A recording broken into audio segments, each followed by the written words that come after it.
Ya, kalau dibuka lembaga konsen di bidang pendidikan, itu mesti ada pendidiknya. Dan ulama kita dulu itu betul-betul mengamalkan isi Al-Quran.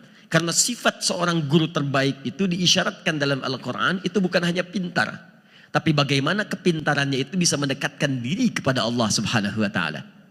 Karena itulah Imran dengan Hannah ketika dilukiskan oleh Allah di Quran surah ketiga Ali Imran ayat 35 sampai 37 itu, ketika keduanya merencanakan pendidikan untuk anaknya, sehingga anak itu saat lahir tumbuh pintar, dan tidak sekedar pintar tapi kepintarannya mendekatkan dia dengan Allah.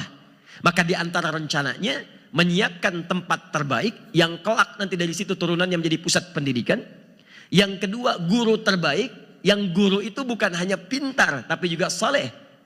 Karena kepintaran yang tidak didasari dengan kesolehan, maka seringkali kepintaran itu menjerumuskan dalam urusan yang tidak disukai oleh Allah Subhanahu wa Ta'ala, atau tidak bermanfaat bahkan dalam urusan dunia.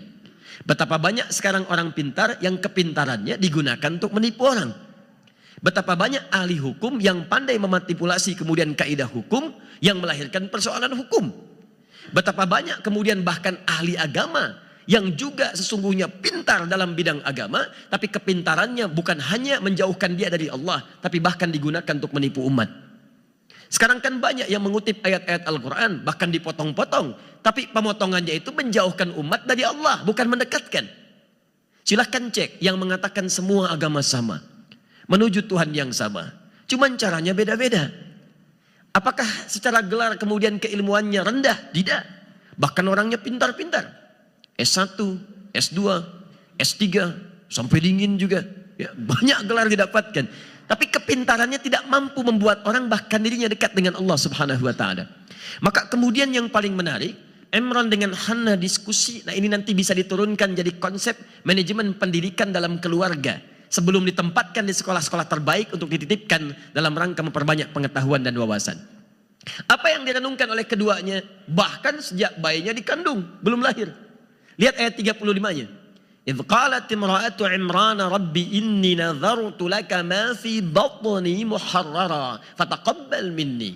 Quran surah ketiga ayat 35, paling kiri di pertengahan. Kata Allah, idh itu dalam ilmu nahwu bukan cuma diingat. Di terjemahan sering diartikan ingatlah. Idh itu bukan cuma ingat. Al-fahmu wal-idraq wat-ta'ammuk wal-dzikr. Idh. Pahami, dalami, kemudian setelah itu renungkan, baru kemudian praktekkan.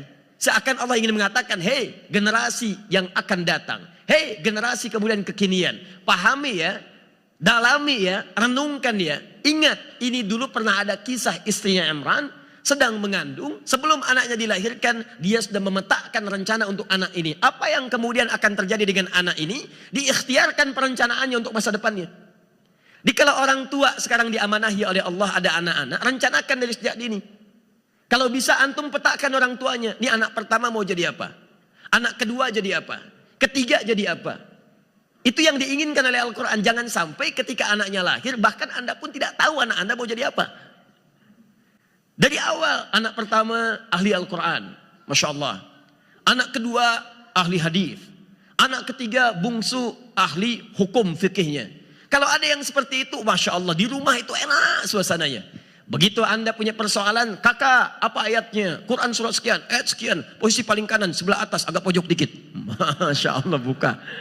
Ada hadisnya, kalau Rasulullah SAW tersebut di kitab hadisnya sahih.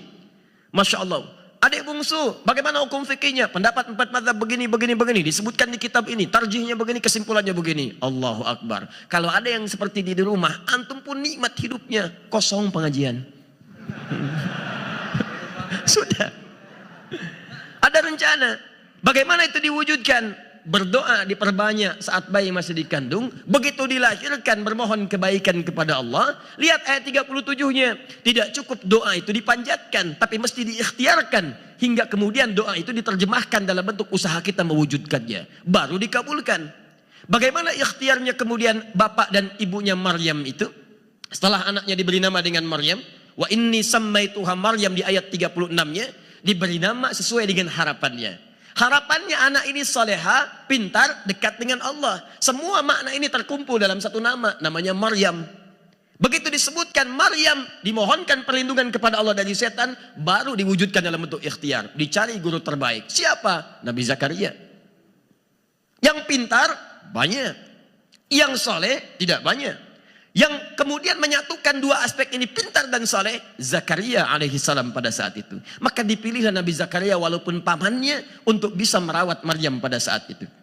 Ditempatkan di tempat terbaik, namanya mihrab. Mihrab itu satu di antara 3 tempat yang disebutkan dalam Al-Quran yang bisa memfokuskan seorang hamba untuk beribadah kepada Allah.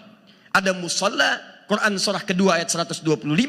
Ada masjid, Quran surah ke-19 misalnya. Atau Quran, kita ambil surah ke-9 ayat ke-18 misalnya. Ada Quran surah kedua ayat 114 misalnya. Kita ambil masjid. Yang ketiga mihrab, tempat spesifik pembinaan untuk mendekatkan seorang hamba dengan Allah. Tempatnya bagus, gurunya istimewa, ikhtiarnya ada, doanya lengkap, diterima oleh Allah. Lihat ayat 37-nya. Fataqabbalaha rabbuha biqabulin hasanin wa ambataha nabatan hasana wa kaffalaha Zakaria. Kullama dakhala 'alaiha Zakaria al-mihrab wajada 'indaha rizqa. Jadi kalau doanya benar, ikhtiarnya sempurna, diterima oleh Allah, Allah yang memudahkan semua jalan kehidupan sampai berhasil pada puncak yang tertingginya. Jadi kadang-kadang orang tua pandai berdoa tapi ikhtiar tidak maksimal.